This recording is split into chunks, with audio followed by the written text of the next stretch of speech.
Muito boa tarde a todos os participantes deste 4º Congresso Nacional da Magistratura Brasileira e 2º Congresso Internacional. É uma grande satisfação, um grande prazer abrir os trabalhos essa tarde e eu gostaria de cumprimentar a todos os presentes neste painel, na pessoa do ministro Carlos Alberto Reis de Paula, que está conosco aqui na plateia, e também do desembargador aposentado Zeno Sim, grande e querido amigo do Tribunal Regional do Trabalho do Paraná. Também gostaria de aqui cumprimentar aos paranaenses, em especial os toledanos, na pessoa do Luiz Felipe Almeida. Disse aqui há pouco o nosso querido ministro Flávio Dino que o ministro Fachin é do Paraná de coração. E eu quero aqui acrescentar, desembargadora, querida amiga Ana Carolina, que ele é toledano como nós, ele veio aqui do interior do Paraná, uma cidade que fica a 1h30 de Foz do Iguaçu e que traz nessa vizinhança as belas cataratas do Iguaçu, que com as suas correntezas, as suas quedas, tem aqui numa expressão feliz que foi usada agora há pouco, talvez as altercações, os sustos e as grandes discussões que dizem respeito ao direito do trabalho nesse mundo em transformação do século XXI. Pois bem, aqui, ao dar as boas-vindas, eu gostaria de salientar o grande privilégio de conduzir os debates. E, ao cumprimentá-los, eu também cumprimento de forma muito especial os nossos expositores. Doutora Célio Neto, desembargador Bento Herculano e a doutora Cristiane Pavan. E gostaria também de justificar a ausência da juíza Cristiana Dark, que é nossa colega do Acre, que teve um problema de família. Ela pede desculpas por poder não estar presente neste evento, mas gostaria de transmitir a saudação a todos vocês. Pois bem, Constituição Federal, livre iniciativa e sustentabilidade nas relações trabalhistas. São estas as 3 palavras de ordem na situação econômica e social brasileira. E eu destaco que o texto constitucional exige que a atividade empresarial cumpra a sua função social. E é neste espaço, ministro Breno, que entre o empreendedorismo e o direito, entre a eficiência e a dignidade, reside o desafio da sustentabilidade corporativa. Como bem define Stephen Askin, sustentabilidade tem tudo a ver com gerar valor tanto para o seu negócio como para a sociedade. Encare a sustentabilidade como a situação ideal em que todos saem ganhando, garantindo a longevidade e o sucesso do empreendimento econômico. Para nós, a academia, esse espaço de debate que aqui se apresenta, há algumas questões cruciais a serem debatidas, trazidas pelos nossos expositores. Qual é, de fato, o papel constitucional da empresa? E esse painel é muito interessante porque ele enfoca o papel da empresa. Qual é o papel das empresas na promoção das práticas responsáveis? Como a responsabilidade social corporativa dialoga com os direitos fundamentais dos trabalhadores? E, crucialmente, nos momentos de crise, qual é o papel da negociação coletiva? Vejam só o destaque aqui deste painel, a negociação coletiva, no sentido não apenas de proteger o emprego, mas também de preservar a própria atividade econômica e a esperança de um futuro sustentável. Aqui se insere o tema 1046. Portanto, sem mais delongas, eu vou aqui apresentar o nosso primeiro expositor, Dr. Célio Neto, destacando o seu currículo. Dr. Célio Neto é pós-doutor pela Universidade do Porto, doutor, mestre e especialista pela PUC São Paulo, pesquisador do GETRAB USP, presidente da Sobrate, membro da Academia Brasileira de Direito do Trabalho, sócio do escritório Célio Neto Advogados. Convido, então, o doutor Célio Neto para subir ao palco e expor sobre o tema Relações e Trabalho Sustentável, Desafios e Oportunidades. Com a palavra, doutor Célio Neto.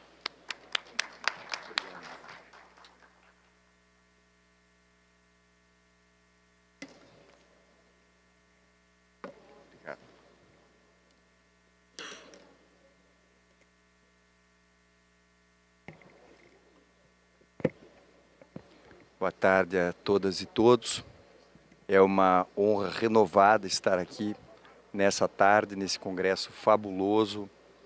Cumprimento aos organizadores, o que faço na pessoa do ministro Douglas. E o tema que me foi proposto aqui para abordar, relações do trabalho sustentáveis, desafios e oportunidades. Eu ainda fiz um recorte, se é que se pode chamar de recorte, para dizer gerados pela tecnologia. E ainda assim o tema continua sendo bastante amplo. E esse recorte dentro da tecnologia, eu coloco no primeiro momento o teletrabalho e a Agenda 2030. Tudo numa passagem muito rápida. Depois o direito à desconexão, proteção de dados, o uso da inteligência artificial, subordinação algorítmica e fechando muito rapidamente nessa passagem geral pela representação sindical.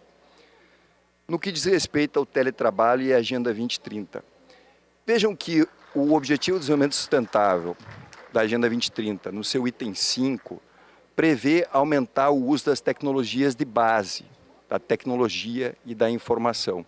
Portanto, as TICs, a telemática, a tecnologia pela qual se realiza o teletrabalho. Para quê? Para empoderar as mulheres, para o empoderamento das mulheres.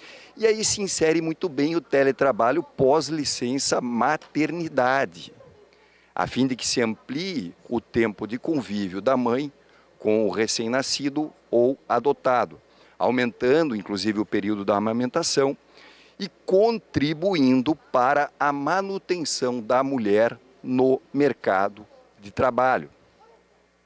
Num cenário em que, para nós termos uma ideia, segundo uma matéria do Correio Brasiliense, metade das mulheres são demitidas no Brasil, ministro Carlos Alberto, pós-licença maternidade, como se fôssemos filhos de chocadeira. Vem bem a Lei 14.457, Programa Emprega Mais Mulheres, já trazendo essa previsão para o atendimento de crianças até 6 anos de idade, na ampliação do teletrabalho, aliás, a possibilidade do teletrabalho pós-licença maternidade. Claro que quando há condições de exercício da atividade à distância.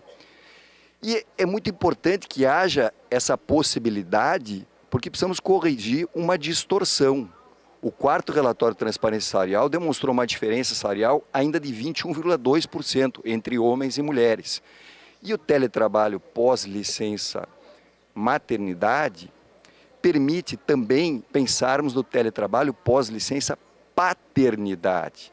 Porque não estamos mais nos tempos, nas esteiras de Taylor, no Fordismo, em que há a necessidade do trabalhador dentro da fábrica.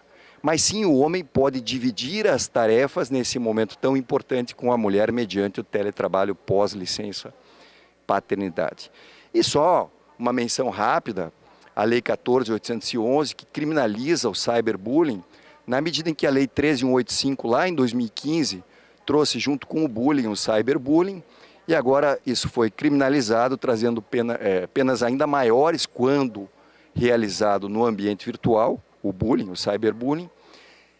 E quem é a vítima? Maior vítima no ambiente de trabalho do assédio e violência? Os dados demonstram que é a mulher.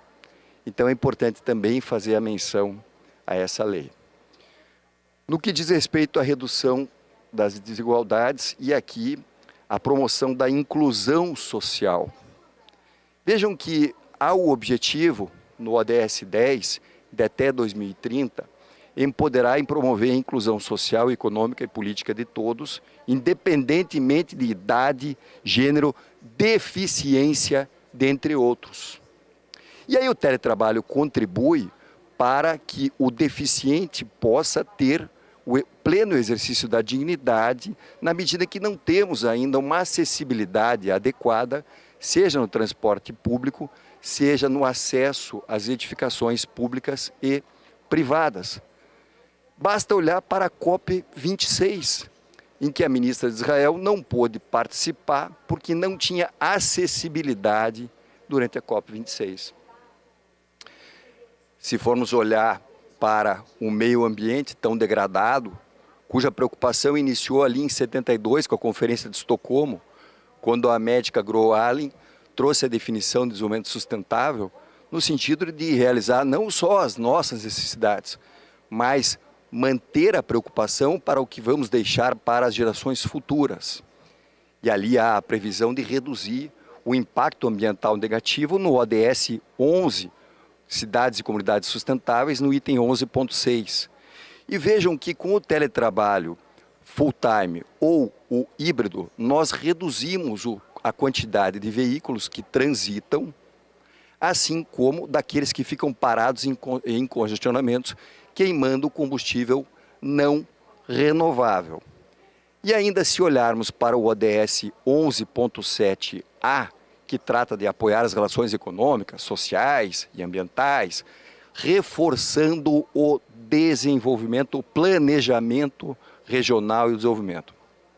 Nós podemos buscar um melhor desenvolvimento de regiões menos favorecidas, como, por exemplo, cidades, dormitórios, em que há uma migração diária para os grandes centros, tendo ali um telecentro de trabalho público ou privado, ou misto, ou das próprias empresas, que impeça esse fluxo. Lembrando que o brasileiro gasta 37 dias por ano no trânsito, ministro Breno, e que isso gera um custo para a economia de 62,1 bilhões de reais ao ano, segundo a FGV, só por conta das más condições de mobilidade urbana. E nesse particular, vale olharmos para a Espanha, onde a Lei 10.2021, tratando da mobilidade urbana, reconhece no teletrabalho, aliás, quando ele fala do trabalho à distância, reconhece no trabalho à distância um meio de melhor organizar o território e diminuir o êxodo rural. Mas, como tudo, temos grandes desafios. E um grande desafio que o teletrabalho enfrenta, meu querido confrade Bento, é o teletrabalho transnacional. Porque temos que eleger o elemento de conexão mais estreito. Particularmente, sempre fui favorável ao local onde está o tomador do serviço. Ali é como se fosse um navio com marinheiros de cidadanias distintas, mas é o local em que você harmoniza as regras que está sendo tomado aquele serviço. Mas também poderia ser eleito a norma do local mais favorável ao trabalhador, poderia ser eleito em contrato, ou mesmo o local da prestação de serviço. Que eu não sei qual é o local da prestação de serviço, ministro Vantuil, quando o trabalho está na nuvem. E aí, nesse cenário, anda bem o legislador brasileiro na Lei 14.442 ao eleger o estabelecimento de lotação do empregado. Entretanto, daí a lei argentina prevê que se adote a norma mais favorável. E aí ficamos diante, não do conflito de normas, um conflito de sistemas. Como é que resolve isso? Talvez aqui haja uma oportunidade de termos uma convenção editada pela OIT com ampla ratificação dos Estados-membros para tentar regulamentar a questão do teletrabalho transnacional, querida doutora Ana Carolina. Muito atrelado ao teletrabalho, mas não só a ele, porque plenamente aplicável na medida que o direito à desconexão é o direito ao lazer, em oposição ao trabalho, à liberdade de obrigações. Vale olhar que nós não temos uma regulamentação no Brasil tratando desse tema. Podemos olhar para a vizinha Argentina, onde há o direito de não ficar conectado aos dispositivos digitais fora da jornada de trabalho. Se olharmos para Portugal, o direito de abstenção de contato. O empregador sequer pode fazer o contato, de forma semelhante à previsão que existe no Chile, na medida em que deve se eximir esse contato quando das férias, licenças e etc. No Brasil temos 2 projetos de lei que representam oportunidades, dentre os quais o 4044, que aborda aqui essa retenção dos aparelhos portáteis ou qualquer serviço de mensageria durante as férias do trabalhador. Também o 4831 aí diz respeito a que não haja comunicação durante, aliás, fora da jornada de trabalho, por dispositivos particulares com questões relativas ao trabalho, sob pena de se configurar ali a jornada de trabalho. Já caminhando para a proteção de dados, aqui nós temos que enxergar o cenário em que vivemos da sociedade da informação, meu querido amigo e confrade Manuel Jorge. E eu gosto muito da frase da Tereza Coelho Moreira. Ela tem uma bíblia, um trabalho maravilhoso de mais de 1000 páginas, foi o trabalho de doutorado dela. Tem um trecho que ela diz o seguinte: com a passagem do átomo ao bit, de forma imperceptível ou mesmo inconsciente, no cotidiano de cada um, são armazenados dados num cenário em que o homem se torna a fonte de informação pessoal. A tal ponto que a expectativa para agora, para 2025, meu querido amigo Zeno, é de se gerar 175 zettabytes de dados, cujo armazenamento exigiria o empilhamento de DVDs correspondente a 222 vezes a circunferência terrestre. Esse cenário de avanço tecnológico, combinado com essa propulsão, essa enorme quantidade de informações geradas por nós mesmos, diante daquilo que a Inês Camarinha Lopes chama de o paradoxo da privacidade, uma obra belíssima em Portugal. Na verdade, não é um paradoxo, é porque nós não temos a consciência do que é feito com o nosso dado. E aí surge a autodeterminação informativa como vertente dinâmica da privacidade. Então nós saímos do right to be alone, quer dizer, o direito a ser deixado só, quando do ensaio de Samuel Warren, Lowe e Brandeis, lá em 1890, quando das preocupações com a fotografia, e passamos a uma nova vertente, uma visão positiva, a fim de permitir o controle sobre os dados. O dado vai circular, mas eu tenho que ter o controle sobre esses dados. E nesse contexto eu devo enxergar a autodeterminação informativa como ponto de partida, junto com o próprio princípio da transparência na coleta do dado pelo empregador, gerando o dever de informação. E aí quando eu vou abordar vigilância à distância, geolocalização, biometria, nós devemos lembrar que nós temos um cenário de ambivalência da tecnologia, ou seja, a mesma tecnologia que é utilizada para o trabalho também o é para o controle. E isso gera essa situação em que eu vou ter que trabalhar sempre com os princípios que regem a proteção de dados. Eu vou olhar lá no artigo 6º da LGPD e vou ver dentre os principais, o da finalidade. Qual é a finalidade pela qual eu estou coletando aquele dado? Essa finalidade é legítima? Ela é adequada para atingir aquele meio? Ela é necessária ou tem outro meio menos restritivo a um direito fundamental? Lembrando, claro, que a exemplo do que se faz no princípio da proporcionalidade e seus subprincípios da adequação, necessidade e proporcionalidade de sentido estrito, que aqui na LGPD assumem status de princípio, eu não vou comparar pelo princípio da necessidade na LGPD dois meios com eficácias distintas. Então eu vou analisar qual é aquela eficácia e sempre vou verificar se eu estou preservando o núcleo essencial do direito preterido diante de uma colisão.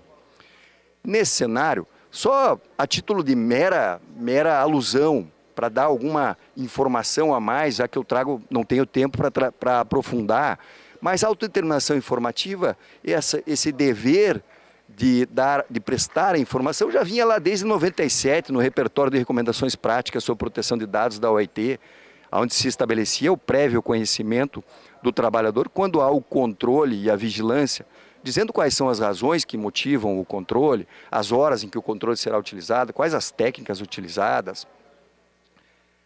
Da mesma forma, a vigilância só podendo ocorrer por motivos de segurança, saúde e proteção de bens.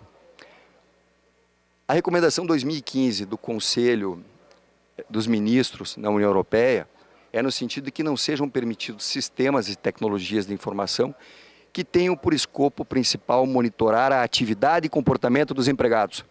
Tal como se reproduz lá no artigo, nós não temos nada na nossa CLT, diferentemente do Código de Trabalho de Portugal, lá do artigo 14º ao 22º, tratando dos direitos da personalidade, e no que diz respeito à vigilância à distância, artigos 20º e 21º, trazem lá a disposição expressa quando não se poder fazer o controle à distância para efeito de monitoramento do desempenho da atividade. E aí são temas que nós precisamos trabalhar com os princípios para lidar com isso, já que não temos um regramento no Brasil que determine algo distinto, sempre preservando os direitos fundamentais. Da mesma forma, o Conselho dos Ministros, nessa disposição, admite um monitoramento que revele a localização dos empregados apenas para efeito de proteção da produção, segurança, bom funcionamento da organização e saúde e segurança do trabalhador. A notícia de que há uma pulseira patenteada pela Amazon, que ainda não entrou no mercado, que ela monitoraria o trabalhador dentro da organização para quando ele vai para um local distinto daquele que é para a execução do trabalho. E rapidamente, passando pela biometria, porque no Brasil não damos muito valor à questão da biometria, mas a Europa já está muito mais adiantada na questão da proteção de dados, onde nós temos a França, a Alemanha, Finlândia, com uma legislação de proteção de dados desde a década de 70, depois do Regulamento Geral de Proteção de Dados, que substituiu a Diretiva 95, que é de 1995, 95/46. E aí, olhando para a recepção do Regulamento Geral de Proteção de Dados em Portugal, por meio da Lei 58/2019, no artigo 28, a biometria ela é aceita para efeito de ingresso, controle de ingresso nas instalações do empregador e também para assiduidade. Não é aceita para efeito de controle de jornada de trabalho, em que pese haja críticas da doutrina portuguesa, no sentido que se poderia sim fazer o controle desde que o dado fosse anonimizado, tal como previsto para o controle da assiduidade e o controle de acesso. E também há aqueles que dizem o seguinte: olha, eu poderia inclusive utilizar a biometria para permitir o acesso a locais diferenciados, onde somente determinados empregados deveriam ter acesso. No Brasil não temos nenhuma regra a respeito, mas vale a pena dar uma olhada na nota técnica 4 de 2023 da Autoridade Nacional de Proteção de Dados, que ainda que voltada ao varejo farmacêutico, ela diz que os dados biométricos não constituem a única forma de verificação de identidade. E ela orienta a observar os princípios da finalidade, adequação, necessidade e segurança previstos no artigo 6º da LGPD. E aí eu trago uma possibilidade, uma comparação. É muito diverso eu ter o uso da biometria em uma organização com 25 empregados, onde todos se conhecem, onde a possibilidade de fraude é muito menor, do que uma organização com 3.000 empregados, onde eu tenho maiores possibilidades de fraude. Então eu vou verificar dentro daquele contexto, tal como eu faço com o princípio da proporcionalidade sempre, o caso concreto.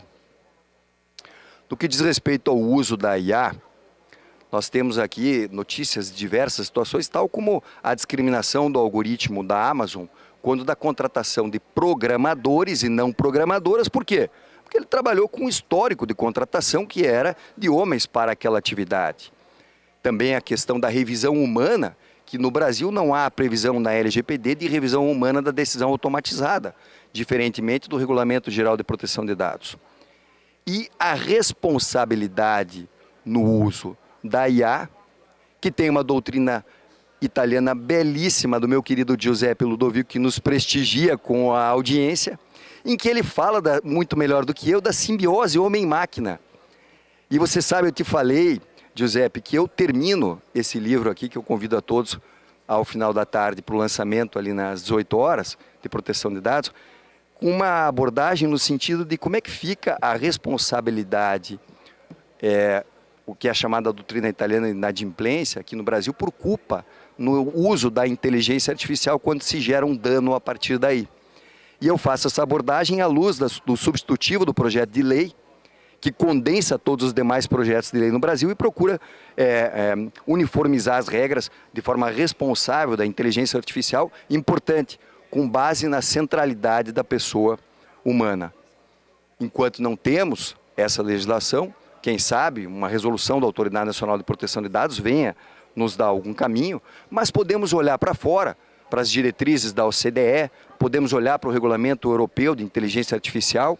E eu gosto muito dos princípios trazidos pela Unesco em 2021, com destaque para a transparência e explicabilidade, proporcionalidade e não produção de dano. Como estamos falando de IA, que tal subordinação algorítmica rapidinho, ministro Van Tuyl? Para dizer o seguinte, nós temos N julgados que abordam a questão desse controle que se faz pelo algoritmo como uma subordinação, comparando a mesma situação daquela subordinação clássica, tal como exemplificativamente eu trago esse julgado da ministra Kátia, onde ela diz que os elementos constitutivos da contraposição poder de comando e subordinação conferem espaço à constatação da existência de subordinação clássica. A pergunta que eu gostaria de deixar para os senhores e para as senhoras é a seguinte: seria mais do mesmo diante de uma nova realidade, ministra Morgana, provocada pelos impactos da tecnologia, combinados com as transformações na forma de prestação do trabalho, desde aquele primeiro momento da máquina a vapor, lá na primeira Revolução Industrial, passando até as transformações exponenciais decorrentes da combinação dos mundos físicos, digital e biológico na quarta Revolução Industrial, demonstrando aqui trabalhadores na mesma situação, ou a realidade demonstraria trabalhadores economicamente dependentes, porém não subordinados. E aí são trabalhos de igual valor, níveis de flexibilidade, autonomia e participação econômica no resultado, ou há diferenças que justificariam direitos até mesmo aquém dos tradicionais dos empregados. Vamos olhar para a recomendação 198 da OIT, para a Convenção 190, que tratam da proteção do trabalhador em sentido lato, independentemente do estatuto contratual.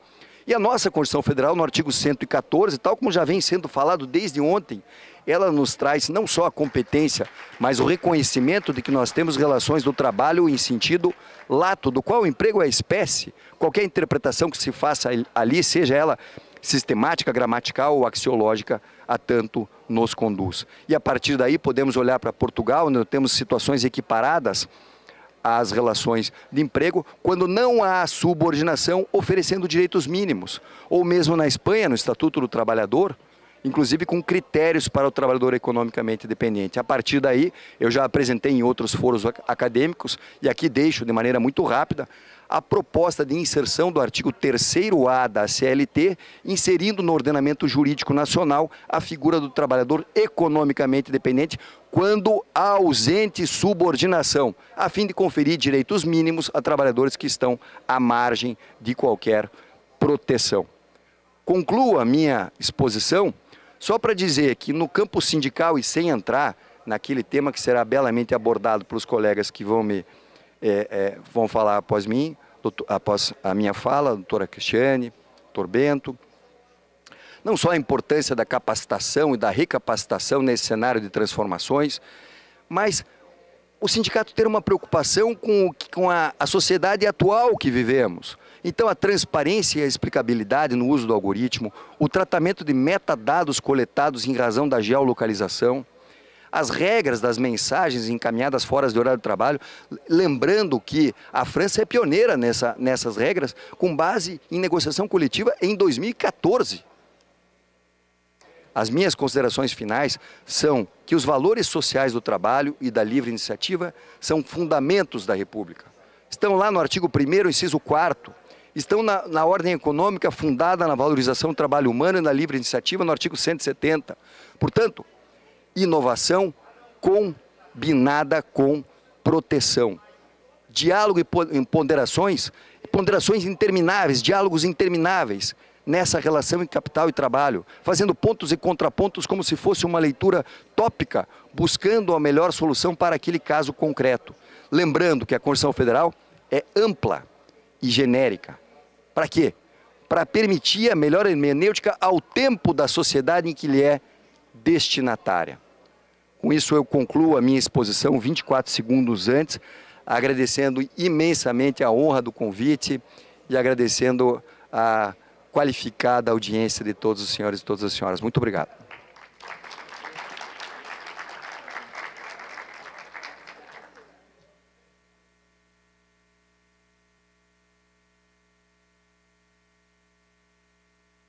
Vejam só que abertura fenomenal para esse painel de sustentabilidade. Nosso expoente expositor, Dr. Célio Neto, trouxe aqui balizas macro que dizem o quanto a sustentabilidade, esse painel, trata de todas as transformações do mundo atual. Eu gostaria de passar por três pontos que o Dr. Célio Neto abordou e fazer aqui algumas reflexões com as senhoras e com os senhores. Cumprimentando, em primeiro lugar, Dr. Giuseppe Ludovico, que na esfera internacional deste evento e da própria apresentação do Dr. Célio Neto, traz aqui o seu contorno italiano da apresentação, da toda a temática aqui debatida. Mas, pois bem, em relação à questão das grandes inovações, Dr. Célio Neto menciona o teletrabalho.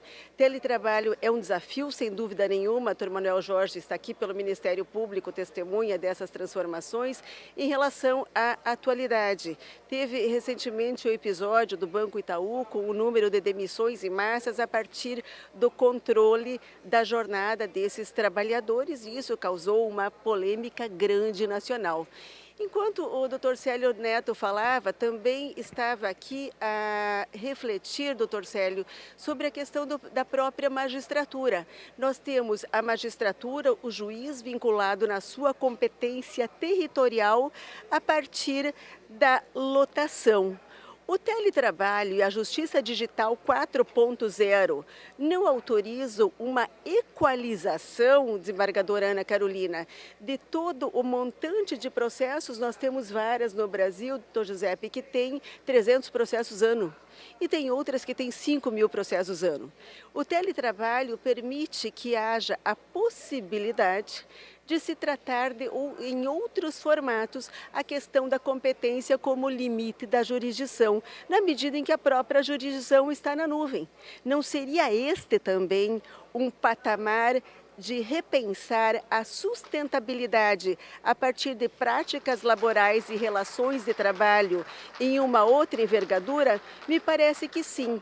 E esse evento, ele tem a dinâmica de trazer os grandes debates e grandes debatedores, temas que são aqueles candentes, que têm provocações de toda ordem e a ideia de se refletir para deixar soluções, para se deixar diretrizes para que possamos pensar em equações diferentes a partir desse século XXI.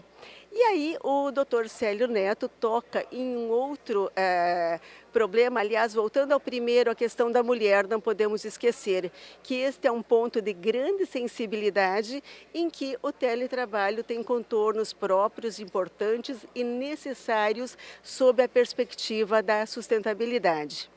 Mas entrando aqui no outro ponto, que é a questão dos dados, do armazenamento, do sigilo, em que medida isso neste mundo atual pode-se ter uma amplitude, né? São paradoxos e esses temas são paradoxos, porque não há uma legislação prévia que nos permita, que nos traga balizas para as respostas.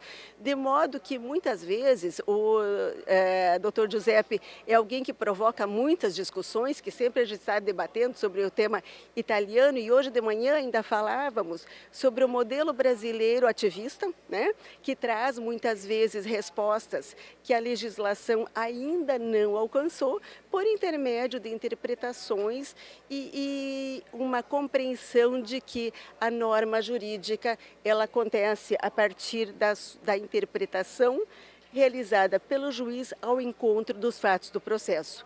E isso faz com que muitas vezes o judiciário brasileiro seja visto de uma forma mais ativista e um tanto quanto talvez por alguns atores deveria ter uma autocontenção.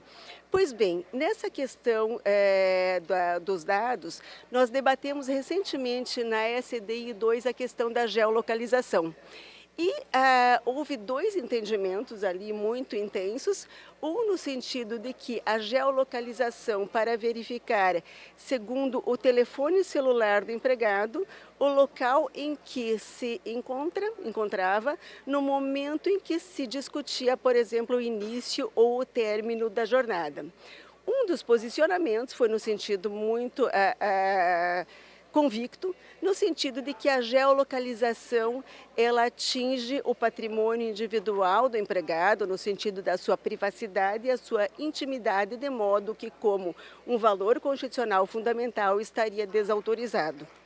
E, num outro sentido, o entendimento de que é possível a verificação do controle de jornada por geolocalização quando, diante da discussão do processo das provas produzidas, não foi possível obter a verdade real do processo e tampouco a prova testemunhal trouxe contornos adequados, de modo que, justificando o juiz diante da situação do processo, seria possível, então, fazer a prova mediante geolocalização, limitada exclusivamente aos dias e horários em que se discute a jornada, preservando o sigilo em todos os demais aspectos e mediante, é claro, um levantamento pericial desses dados. São elementos de discussão que não têm respostas prontas, tampouco verdades talvez melhores ou piores. Fato é que o judiciário precisa se debruçar sobre essas questões e trazer respostas que repute as mais adequadas para atender as questões. E nesse caso o que prevaleceu foi a autorização da geolocalização no limite dessa segunda visão. E, por último, um terceiro apontamento aqui em relação à sua provocação, Torcélio Neto, da subordinação algorítmica e até em que medida, né, nós chegamos em termos de visão sobre isso, eu diria que não teria a menor condição de dar uma resposta. Qualquer um de nós, penso eu, que se aventurasse a dizer aonde chegaremos com esse cenário, estaríamos fazendo aqui uma ilação mental, um exercício de futurologia muito difícil de acertar nesse século XXI. Mas me lembrou de um livro que eu li há muitos anos atrás, do Zola, do Émile Zola, chamado Bonheur des Dames, em português acho que seria alguma coisa como Alegria ou Felicidade das Mulheres. E nesse livro, que está lá ainda no século XIX, no final dos anos 1800 e alguma coisa, Zola descreve a Paris em transformação, quando é feita aquela grande reurbanização a partir do Barão de Haussmann, e se estabelece toda uma reestruturação com o surgimento das grandes lojas de departamentos, as grandes potências que vieram ali a aniquilar com o pequeno comércio. E esse é o debate. Está-se naquele momento diante da supressão de um modelo para a emergência de um outro modelo. E ali, é claro que há um fundo de romance, tudo na história, mas Zola termina mais ou menos com a seguinte constatação, que quando as coisas caminham numa certa direção, por bem ou por mal, é para lá que elas vão, é lá que elas vão acabar, né? Então, de uma forma ou de outra, talvez nesse paralelo aqui da sua provocação, me parece que é inexorável segurarmos o ritmo das transformações, da tecnologia, da IA, desse desenvolvimento no formato em que se encontra. A questão é qual vai ser o contorno que a eles vamos dar. Lembrando que sustentabilidade tem duas diretrizes, o valor social do trabalho e da livre iniciativa, que é o equilíbrio tratado nesse evento. Pois bem, eu estou aqui até me permitindo e nos permitindo alongar um pouco mais o tempo, porque nós ficamos com 25 minutos para cada painelista e um pouco mais de tranquilidade nas interlocuções. Mas vamos então ao nosso segundo painelista, nosso segundo expositor do dia, que é o nosso querido desembargador Bento Herculano, que é desembargador no Tribunal Regional do Trabalho da 21ª Região, Rio Grande do Norte, professor titular de Direito do Trabalho da Universidade Federal do Rio Grande do Norte, UFRN, doutor e mestre em Direito das Relações Sociais pela Pontifícia Universidade Católica de São Paulo, PUC São Paulo, titular, desembargador Bento, da cadeira 13 da Academia Brasileira de Direito do Trabalho, confrade do Dr. Célio Neto, e também é membro do Instituto Brasileiro de Direito Processual, autor de livros e artigos jurídicos. Para falar sobre o tema, o papel da negociação coletiva na preservação da atividade econômica, convido para subir ao palco o desembargador Bento Herculano.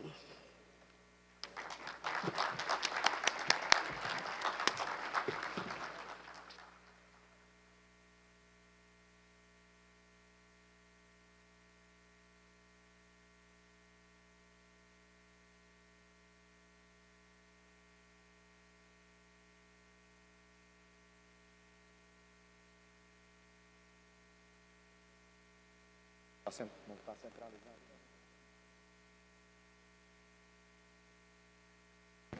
Boa tarde a todos e a todas. Primeiramente, como não poderia ser diferente, eu quero agradecer do fundo do coração o convite feito pelos organizadores deste evento. É um privilégio participar de um evento de uma grandiosidade como este evento. E tinha muita vontade de ser convidado, posso agora confessar, e já tinha vindo na primeira ocasião como assistente e agora estou na condição de palestrante. É uma alegria muito grande, é uma honra muito grande. E faço agradecimento nas pessoas dos ministros Caputo Bastos e Douglas Alencar, que são amigos há mais de 30 anos e certamente também em nome da amizade é que me fizeram esse convite. E com muita felicidade de poder participar deste painel que é presidido por uma amiga que não pode ser 30 anos porque é muito jovem, que é a ministra Morgana Richa, né, uma amiga muito querida, né, e que eu tenho a honra, né, de ter como, além de tudo, uma estimada amiga.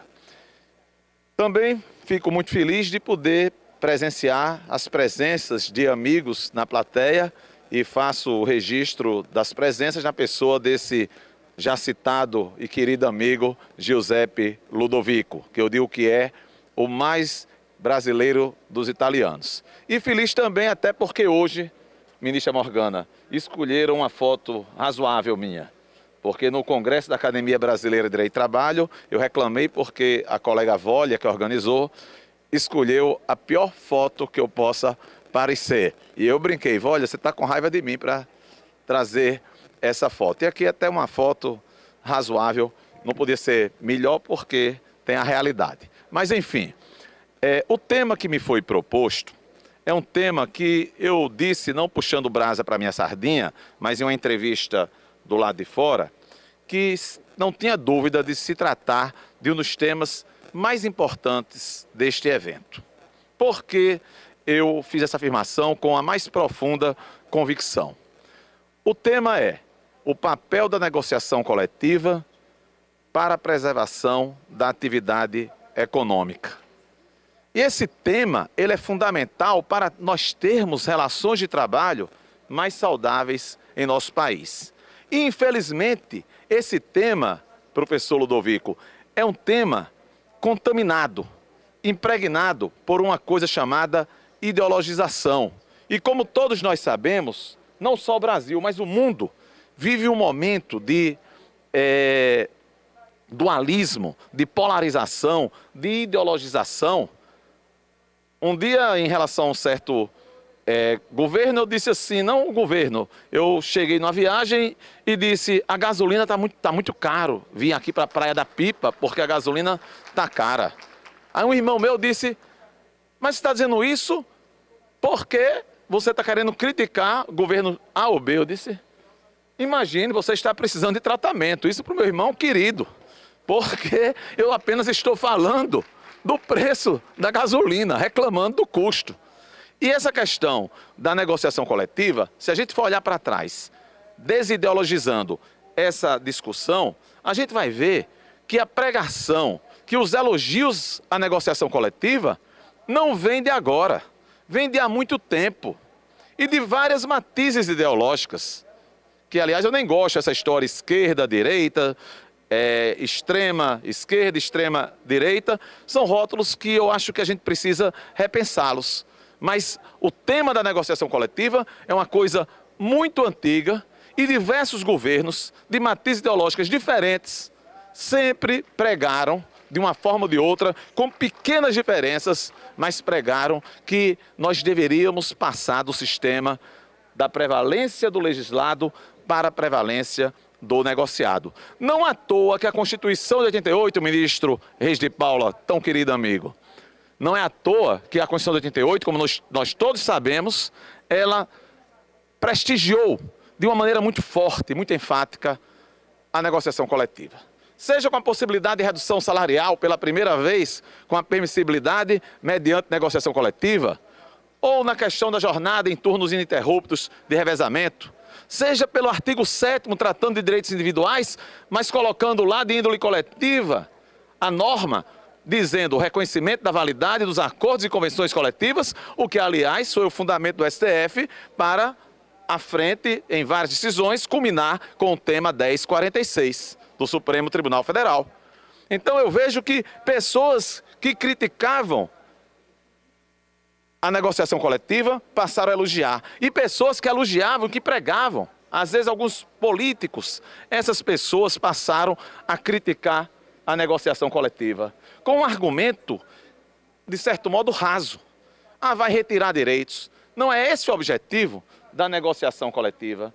E a negociação coletiva é fundamental para que a gente possa ter a preservação da atividade econômica. Eu vou baixar aqui um pouco o tom de voz, já foi aqui advertido, é porque eu esqueci, é um modelo novo, a gente tem que se adaptar. E embora os senhores estejam de fone, mas tem a vizinha, eu não posso ser aqui indelicado e atrapalhar a palestra da nossa vizinha. Mas enfim, então a gente tem que, a primeira coisa, é conseguir afastar essa ideologização quanto à negociação coletiva. E para tratar da negociação coletiva, ministro Breno, nós temos que fazer dois recortes, ou dois marcos temporais, a reforma trabalhista e o tema 1046. A reforma trabalhista, a gente não pode deixar de reconhecer que trouxe um novo paradigma nas relações coletivas de trabalho, alterando um único dispositivo, o artigo 611 da CLT, fazendo uma flexibilização no princípio da norma mais favorável. E eu me lembro, ministro Vantuil, do professor Amaury Mascaro, em certa feita, uma proposta que já existia antes, que dizia assim: pode prevalecer a negociação coletiva, respeitada a Constituição Federal. E ele disse, que coisa esquisita, né, Bento? Na casa dele, lá em Campos de Jordão, ele disse, que coisa esquisita você precisa colocar na legislação infraconstitucional a necessidade de preservar a Constituição Federal. Eu disse, mas é bom, professor, porque as pessoas às vezes esquecem muito do respeito à Constituição. Então é bom sempre lembrar. E a reforma trabalhista, e aqui não é elogio a reforma de maneira isolada, a reforma trabalhista é uma obra humana, e toda obra humana tem suas perfeições e tem as suas imperfeições. Mas a espinha dorsal da reforma, todos nós sabemos, é, sob o argumento da segurança jurídica, fazer essa passagem para a prevalência da negociação coletiva. E quais são os marcos normativos da prevalência negocial estabelecidos pela reforma trabalhista? Seja, nós temos o artigo 8º, parágrafo 3º, estabelecendo que no exame de convenção ou acordo, a Justiça do Trabalho analisará exclusivamente a conformidade formal e os requisitos essenciais de validade. E a gente sabe que há uma razão de ser, ministro Breno? É que, às vezes, sindicatos que firmam acordos e convenções, depois vão impugnar esse acordo e convenção. E muitas vezes a gente não vê o elemento da boa-fé. Como regra, a convenção e o acordo, eles têm uma consistência, desde que não se comprove um vício de consentimento. A gente não pode partir do pressuposto, doutor André, de que você tem algum vício em uma negociação coletiva. Ao contrário, em princípio, a negociação coletiva consegue dar um maior equilíbrio na relação negocial. E os artigos 611A e 611B, prevendo o que pode ser objeto de negociação, o que não pode ser objeto de negociação, havendo um espaço para a discussão em relação a algumas questões.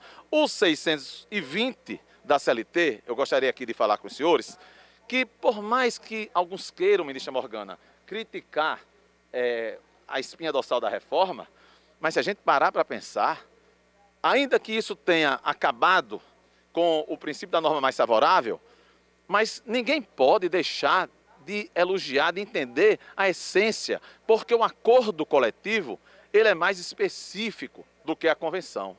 Eu me lembro com meus 21, 22 anos, ministro Breno, eu fazia mestrado lá em São Paulo, na Pontifícia Universidade Católica, e uma aluna, né, me indicou para o pai dela que tinha uma fábrica de papel e celulose com 200 empregados, para tentar dar uma espécie de assistência, uma intervenção, porque o sindicato patronal era dominado pelas grandes corporações, pelas grandes indústrias, e estava em convenções estabelecendo alguns direitos, algumas normas, e havia desconfiança de que estavam essas grandes corporações se servindo da negociação coletiva para fazer uma espécie de dumping em relação às pequenas empresas e ganharem mercado. Então, eu vou repetir, não podemos partir do pressuposto a representação sindical é ilegítima, há contaminação na representação sindical. Não, a gente sabemos que existe, né, alguns vícios, sabemos que, infelizmente, nós temos vicissitudes que acontecem com lideranças sindicais profissionais, mas esse não pode ser o ponto de partida, não pode ser essa a premissa. Então, um aspecto negocial muito importante é a prevalência do acordo sobre a convenção.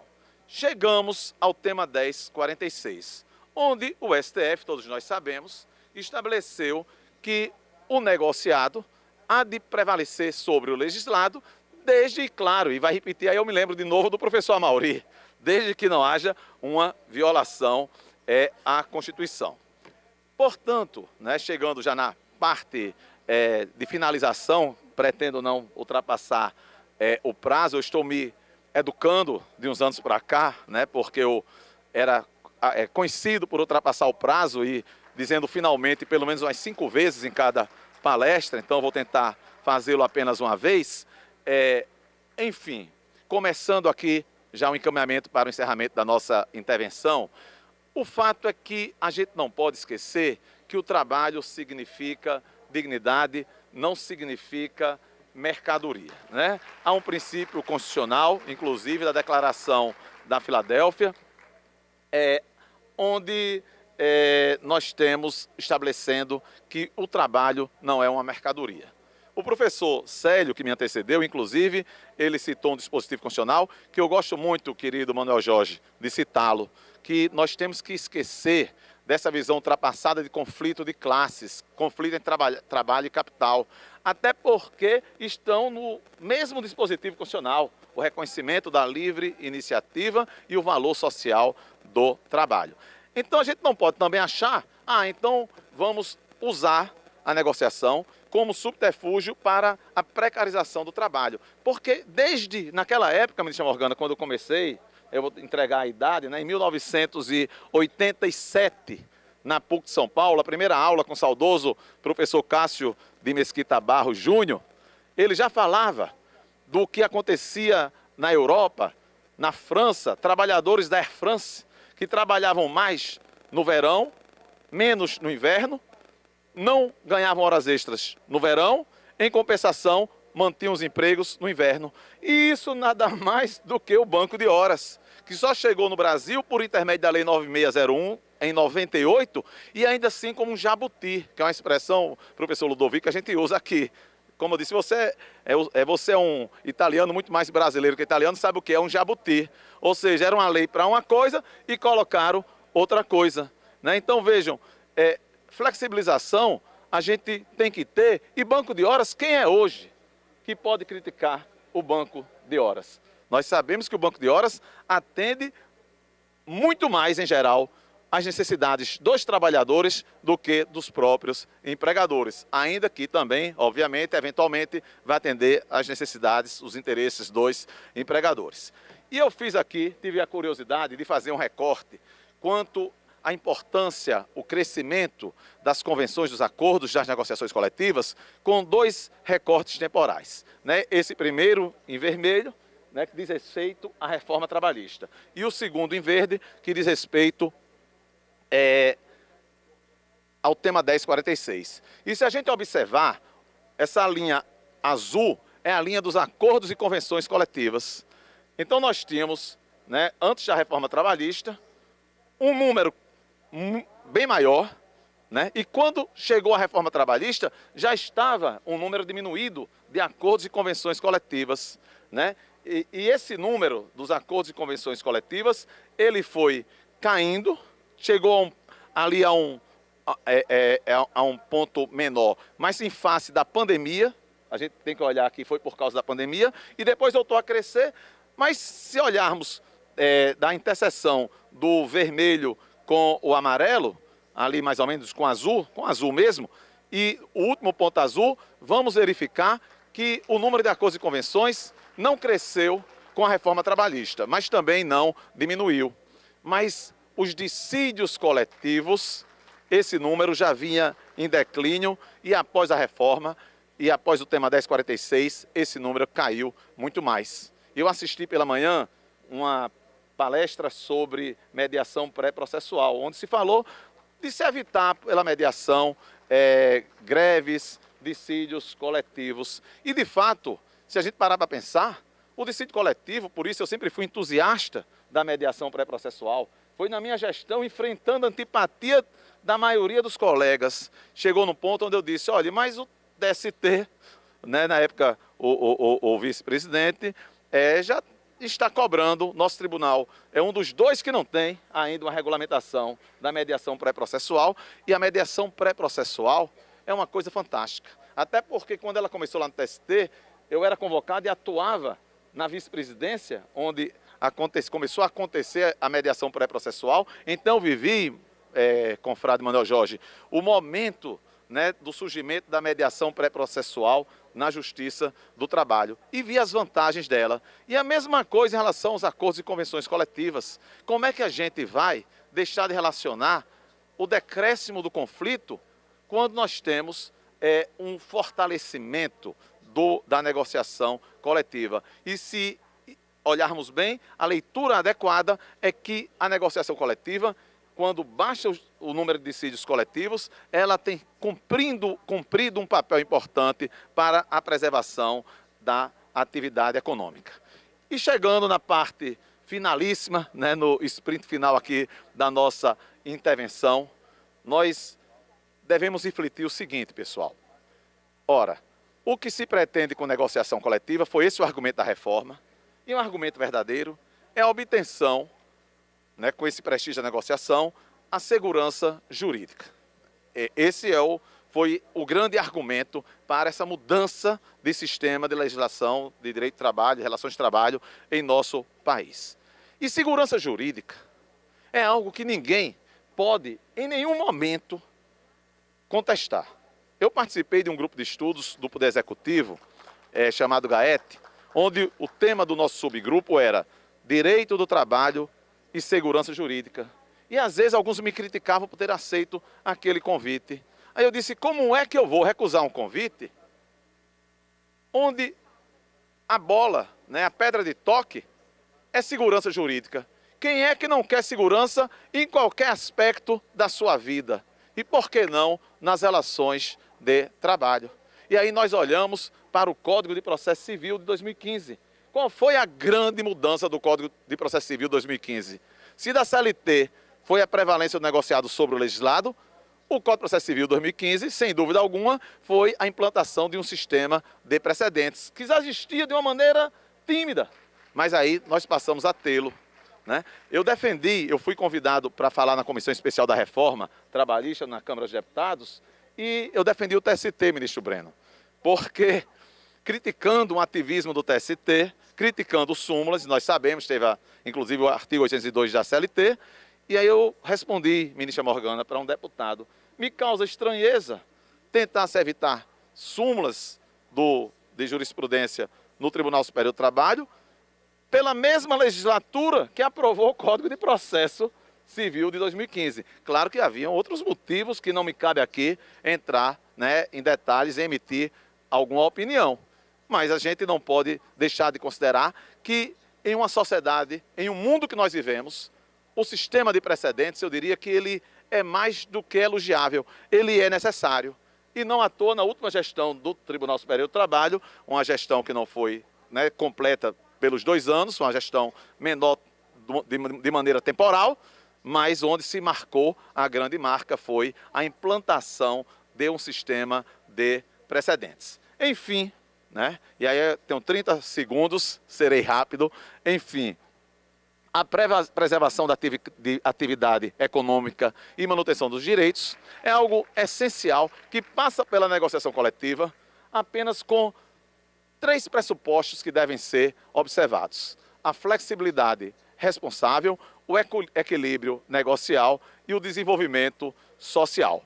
Trato da importância, mas para acabar no tempo, os 4 segundos, eu trago aqui uma frase, não irei me atrever a cantarolar, porque eu sou péssimo, sou desafinado, né? O professor Manuel Jorge, se aqui estivesse, iria cantar, que é um grande cantor, mais uma frase dos compositores Ivan Lins e Vitor Martins naquela canção Um Novo Tempo. A gente tem que entender que estamos em um novo tempo. E esse novo tempo tem que ser um tempo com menos ideologização, menos conflitos. É um tempo de mais humanismo, de mais crença. Crença, acima de tudo, no ser humano. Porque a gente fala em instituições, mas instituições somos nós. A nação somos nós. Então que façamos um povo melhor, que façamos uma nação melhor, que sejamos melhores. E aí vamos tentar dar as nossas contribuições. E a frase é, né? No novo tempo, apesar dos castigos. Quase que me empolgo, Manuel Jorge. Estamos crescidos, estamos atentos, estamos mais vivos. Para que nossa esperança seja mais que a vingança, seja sempre um caminho que se deixa de herança. Muito obrigado.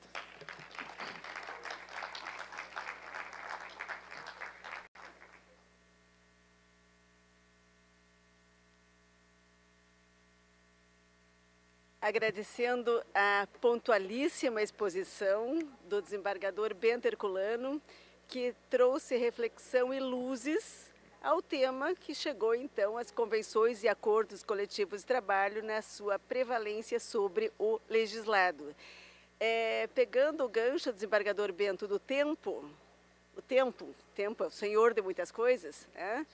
Mas extrapolamento do tempo só quando o senhor virar ministro do Supremo. Então, por hora, muito obrigada por ter se atido ao tempo. E ainda no tempo, o senhor pode contar à vontade a sua antiguidade e o seu tempo, desde que não coloque na mesa o nosso em conjunto. Pois bem, o nosso próximo painelista, expositor, a nossa próxima expositora, na verdade, tem uma temática congruente com essa da negociação coletiva, então eu já vou direto à apresentação da doutora Cristiane Pavan e depois eu faço alguns apontamentos finais a respeito de pontuações que trouxe o desembargador Bento Herculano, que são deveras interessantes e merecedoras de algum registro aqui na finalização desse painel. Pois bem, a doutora Cristiane Pavan é conselheira e docente da ABRAT, Associação Brasileira da Advocacia Trabalhista, presidente da Associação Goiana da Advocacia Trabalhista, assessora jurídica da Federação dos Trabalhadores nas Indústrias e Agroindústrias do Estado de Goiás, Tocantins e Distrito Federal. E também da Federação das Associações Comerciais, Industriais, Empresariais e Agropecuárias do Estado de Goiás, especialista em Direito do Trabalho e Processo do Trabalho, para falar do tema a negociação coletiva como instrumento de efetivação de direitos fundamentais e a governança sustentável nas relações de trabalho, com a palavra a doutora Cristiane.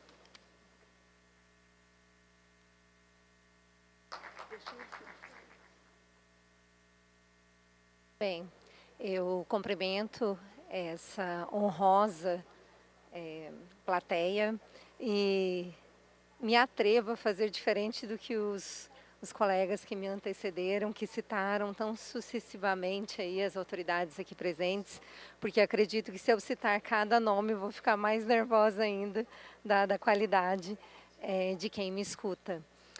Bem, eu vou tratar sobre a negociação coletiva como um instrumento à efetivação dos direitos fundamentais e trazendo mais um viés em relação a governança sustentável.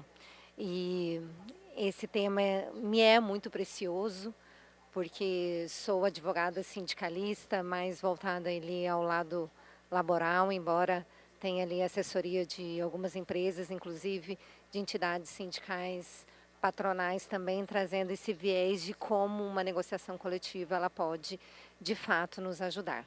Mas antes de iniciar a minha fala, eu parabenizo essa construção, esse evento, porque eu falo construção porque nós estamos construindo um novo mundo do trabalho com discussões tão técnicas e tão preciosas que nos são.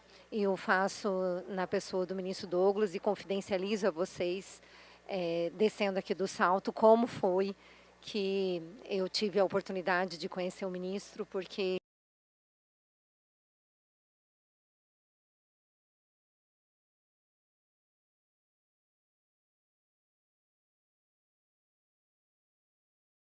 funciona, e creio que estou aqui justamente por essa prática sindical, pois milito há mais de 30 anos e quero colaborar nesse sentido, trazendo aí essa prática. Então, por isso que eu falo que, diante de colegas que me antecederam tão preciosos, estou aqui pelo que passei e chancelando até uma palavra bíblica que fala que tudo é pela graça. Então, eu acredito muito que estou aqui justamente por essas questões.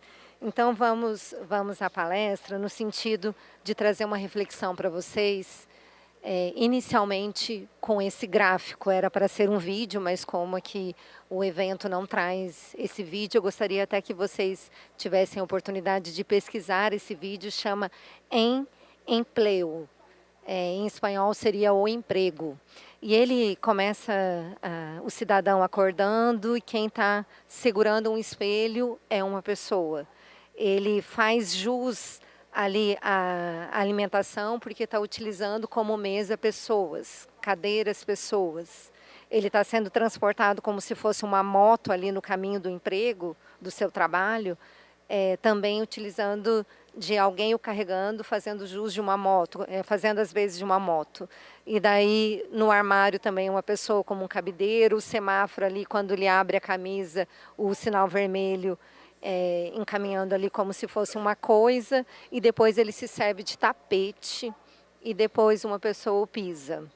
Então, qual que é a contextualização disso para o tema sustentabilidade no ambiente de trabalho?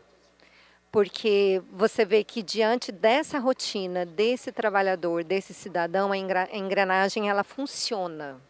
Ela está funcionando, a engrenagem funciona. O dia a dia dele ali, ele está sendo alimentado, ele acorda, ele vai ao trabalho e funciona. Só que essa engrenagem ela não é sustentável.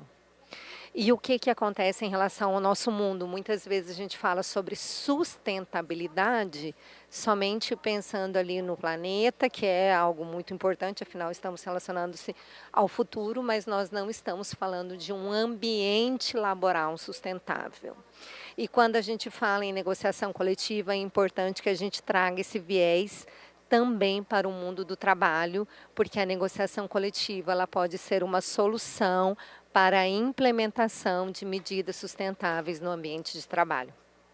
Então, o que buscamos hoje é o contrário do que se vê nesse gráfico. A gente busca relação de trabalho que venha promover a dignidade, a questão do pertencimento, da saúde, do que faz sentido.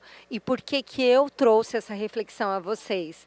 Porque a humanidade, ela precisa ser recolocada no centro das gestões do ambiente de trabalho. E eu trago isso remetendo ao nosso constitucionalismo social, às garantias que nós temos enquanto operadores do direito, relacionado ali à valorização do trabalho humano, à função social da empresa também. E quando eu me refiro à livre iniciativa, à função social da empresa, é importante que as empresas entendam e o próprio sindicato venha alertar as empresas, venha inclusive demonstrar esse novo cenário que hoje a negociação coletiva ela precisa trazer argumentos de sustentabilidade porque a nossa sociedade assim o pede.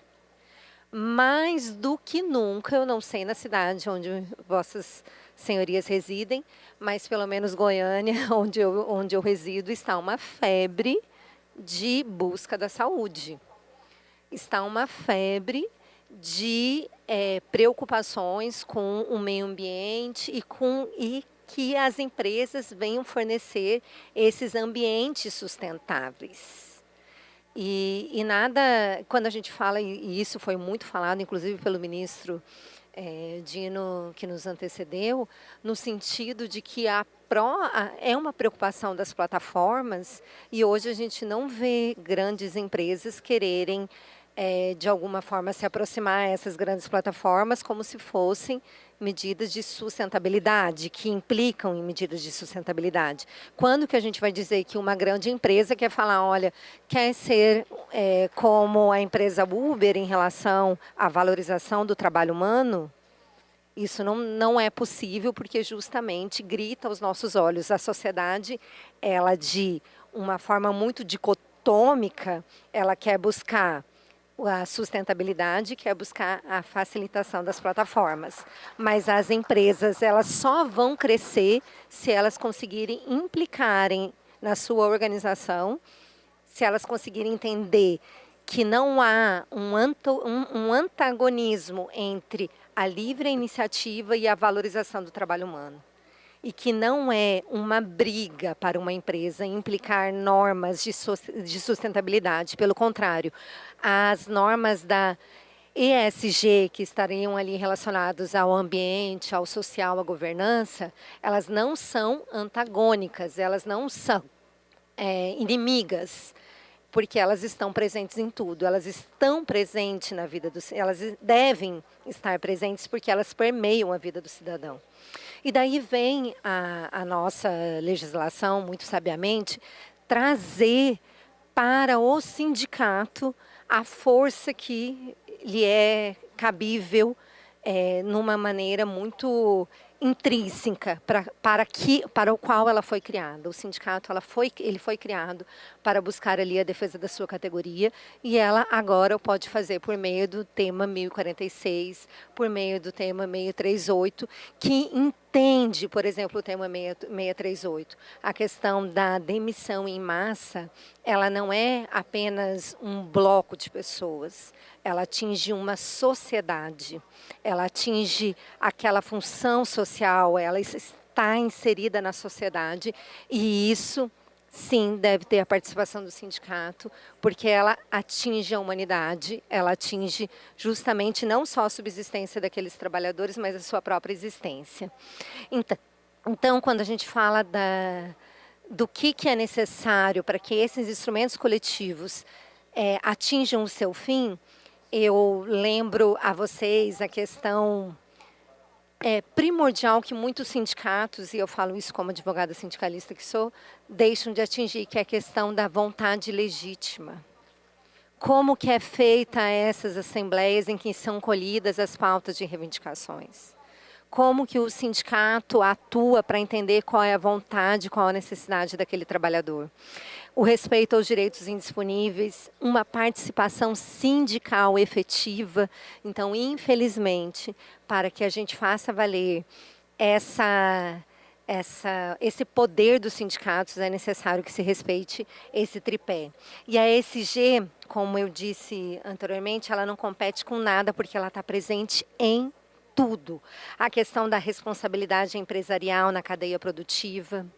Agora mesmo no almoço nós estamos discutindo sobre tantos casos de trabalho análogo à escravidão. No estado de Goiás mesmo foram identificados alguns casos no setor de usina sucrocoleira, em que eram degradantes a forma como aqueles trabalhadores foram encontrados. E quando a gente faz uma análise da nossa proteção normativa, quem está lá para nos proteger é lógico, a base da Constituição é o próprio Código Penal, que penaliza aquele trabalho escravo, mas também devem os sindicatos ter a sua fiscalização e a sua participação para evitar ao máximo, e o pode fazer por meio, inclusive, de uma cláusula normativa.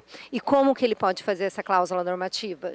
a título de exemplo, a gente sabe que foi detectado que em relação a esse trabalho escravo se deve em relação às empresas terceirizadas. Então, uma saída, por exemplo, seria instituir em negociação coletiva que aquela empresa tomadora apresente ao sindicato quais são as empresas terceirizadas que são contratadas para que então o sindicato também possa fazer a sua fiscalização. Seria uma forma de colocar no radar do sindicato quem são aquelas empresas terceirizadas.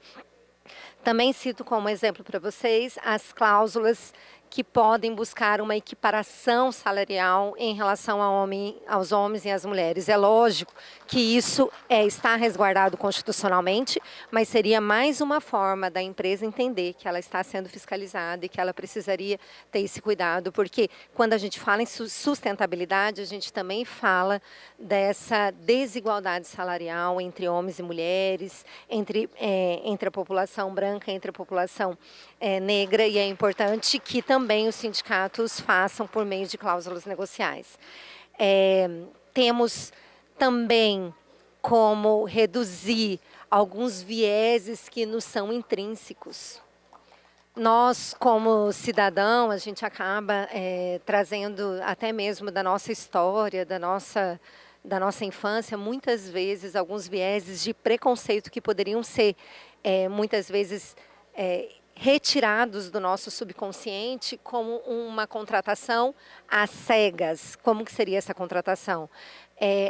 A pessoa não identifica se ela é branca, não identifica se ela é negra, não identifica qual que é a sua idade, ela apenas passa por um sistema de entrevista em que é demonstrada a sua capacidade, e ela vai ser contratada pela sua capacidade e não, de alguma forma, pelo entrevistador que traz consigo algum viés de preconceito. Então, é interessante essa modalidade que vem a incluir a todos. A questão da remoção de exigências irrelevantes, dependendo da empresa, a empresa às vezes não tem necessidade de contratar alguém que tenha um conhecimento em inglês, porque afinal, quem que tem a capacidade de falar inglês no nosso mundo são aqueles que tiveram a chance de estudar em cursos, e a gente sabe que isso custa caro e que tem uma população que fica à margem desse aprendizado. Então, necessariamente não precisaria a empresa, ou então ela pode optar por capacitar aqueles trabalhadores de uma forma interna.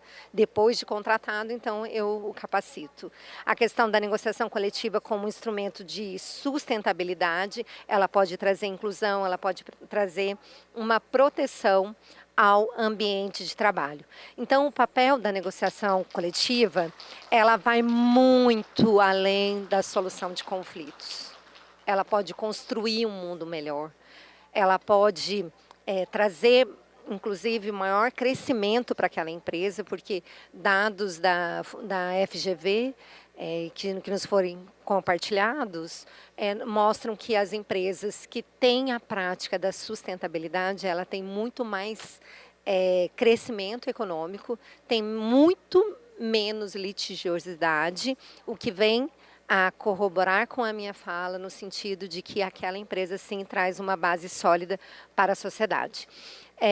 A pandemia nos trouxe um grande laboratório, nos mostrou que os instrumentos coletivos, eles podem sim trazer e garantir empregos, porque naquele momento precisou se utilizar de banco de horas, precisou se utilizar de tantas ferramentas que fizeram com que guardassem a relação de emprego que, de fato, e lógico, é tão importante para a sociedade.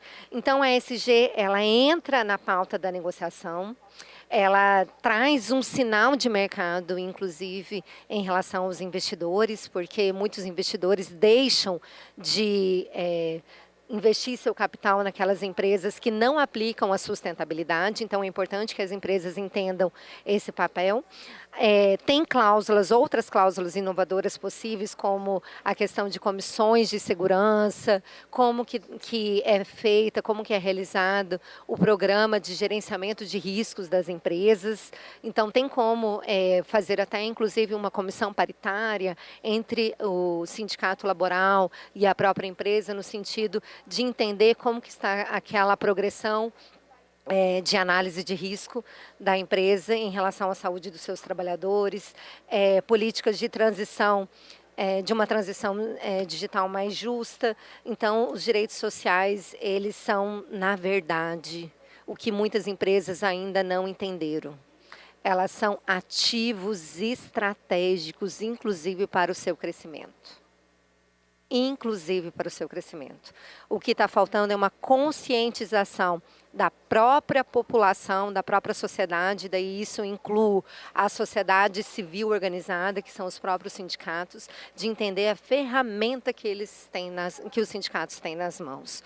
Porque quando a gente fala de um ativismo judicial, quando a gente fala de uma necessidade de uma jurisprudência, se dá porque a sociedade não fez bem o seu papel quando poderia fazê-lo. E eu falo isso de uma normativa que prevalece sobre a lei. O negociado prevalece sobre o legislado. O que ainda as entidades sindicais não perceberam é a sua força diante da mudança que podem fazer no mundo.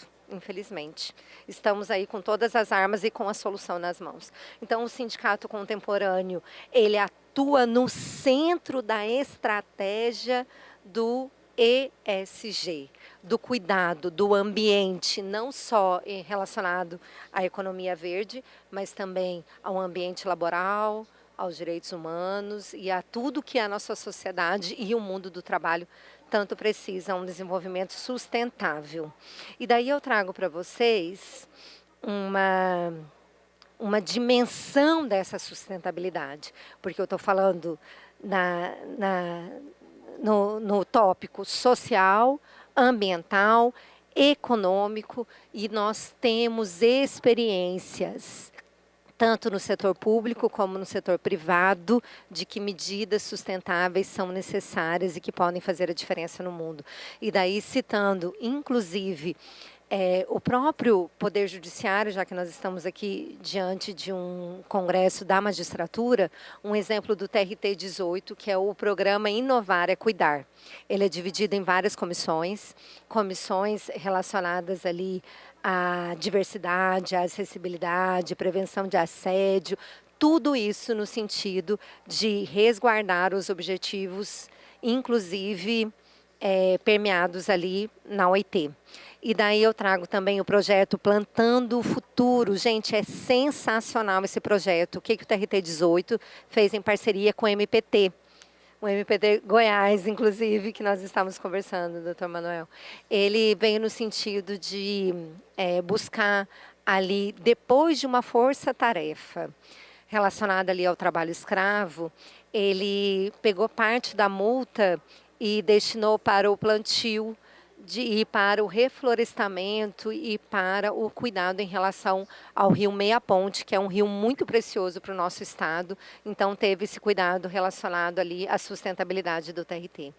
E já partindo também para a ordem privada, um case muito importante relacionado à pousada do Rio Quente, que é o Grupo Viva, que ele designou ali na sua organização de sustentabilidade, que 50% da liderança feminina é a meta deles até 2030, empregabilidade de 50 anos ou mais, e não posso deixar de citar também a preocupação que nós temos em relação ao futuro, já que a sustentabilidade já se consolidou como um diferencial competitivo para o nosso país, entendendo que nós, sindicato, e isso eu também me incluo por fazer parte desse mundo sindical, precisamos ter a consciência que nós temos, sim, a ferramenta na mão, que é a negociação coletiva de trabalho. Enfim, deixo apenas uma reflexão, que diante dessa solução nós temos uma liberdade, e a liberdade se dá com a possibilidade do diálogo. Pensar no bem coletivo não é uma escolha, é um princípio. Essas são as minhas palavras, espero ter contribuído. Obrigada.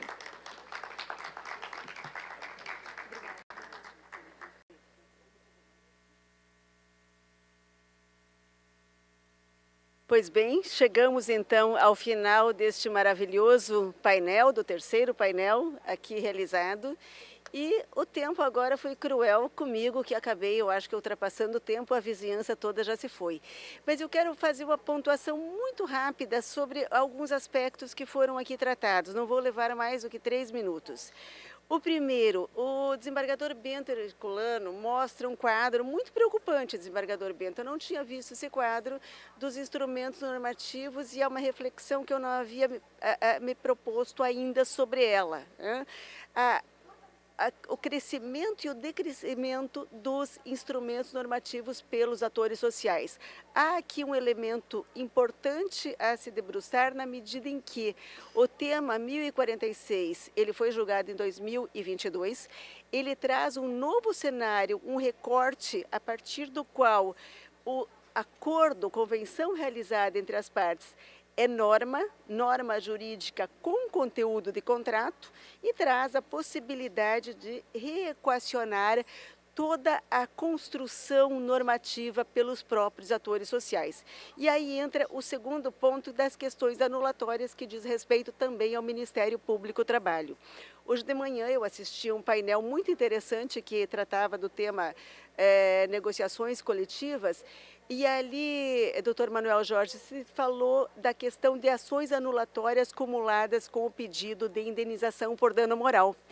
E isso tem sido um fator de decréscimo e de preocupação em relação aos instrumentos normativos, embora se tenha uma percepção na jurisprudência, nos entendimentos já consolidados, de que não é cabível. Mas assusta. O senhor sabe que o Ministério Público do Trabalho é poderoso, né? E tem um peso muito grande sobre esses atores sociais. Então fica aqui a dica para uma reflexão pontuada sobre esse aspecto. Em terceiro lugar, a questão dos IRRs e dos IRDRs, enfim, a uniformização da jurisprudência por intermédio de precedentes qualificados. O tema 1046 tem diversos IRRs em especial em curso no âmbito do Tribunal Superior do Trabalho, para uma delimitação do que são os direitos absolutamente indisponíveis, não é, ministro Carlos Alberto?